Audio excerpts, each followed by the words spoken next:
Arnas Alūzas, o rezervinis teisėjas yra... O įprastai jam porą sudaro Simao Junioras. O čia pavojinga taka, į pavojingą taką buvo išvestas Gargždų Bangos žaidėjas. Netaip sėkmingai žaidė galvą, bet po to maksimaliai ištaiso savo netikslumą, atlieka gerą perdavimą, o čia smūgis iš toli. Labai iš toli buvo smūgiuojama ir perdavimas į dešinį kraštą. Klaudijus Supstas su kamuoliu baudos aikštelėje. Akpė Viktoris suspėja kištelti koją. Vėl Aivaras Emsis, perdavimas Magdušauskui. Leo Ribeiro ir Vilius Armalas prie jo. Smūgis ir krenta pirmasis rungtynių įvartis. Tuo metu pagavęs tokią formą, kad ojojoj. Teisingai, kamuolys net neįkrito į vartų tinklą, tai pasirodė vieną akimirką.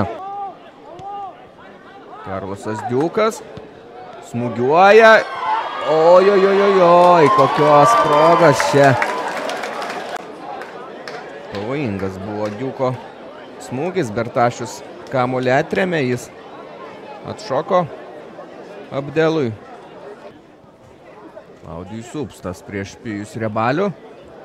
Apgudrauja šiandien Gargždų Bangos gynėjo pozicijoje žaidžiantį futbolininką Klaudijus.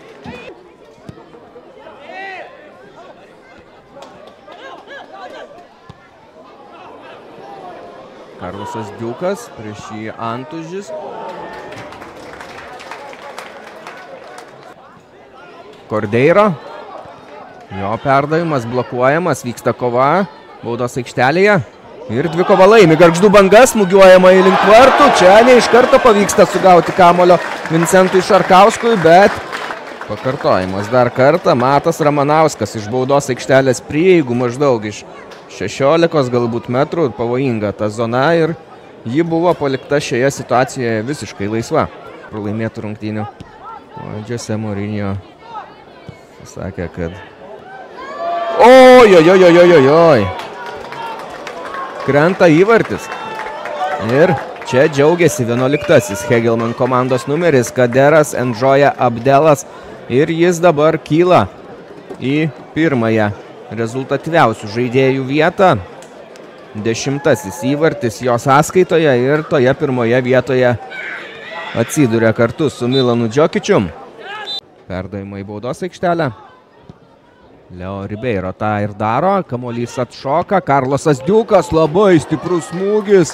Atmuša kamuolį Mantas Bertašius ir vėliau jį sugauna. Bet kamuolys blokuojamas. Andrejevas atgal. Čia galima pabandyti ir smūgiuoti ir kamuolys pralekia. Toks geras treneris, gan greitai tapo. Bet kaip pažiūri, kokią karjerą turėjo kaip futbolininkas, su kokiais treneriais teko dirbti. Čia pavojingas epizodas, kamuolys skrieja virš vartų Gargždų Banga. Leo Ribeiro palieka gražiai kamuolį čia ir Abdelas taip pat nesiryžo smūgiuoti ir galiausiai Artemas Šedras atliko smūgį. Pavojinga tikrai šitą poziciją. Matas Ramanauskas prie kamuolio, renkasi smūgį ir netiek jau ir daug trūksta. Skirtumą nuo pirmos vietos iki 3 taškų. Taip, skelbiama dabar rungtynių pabaiga ir čia Gargžduose rungtynėse viską nulėmė vienintelis įvartis pirmojo kėlinio pabaigoje, kurį pelnė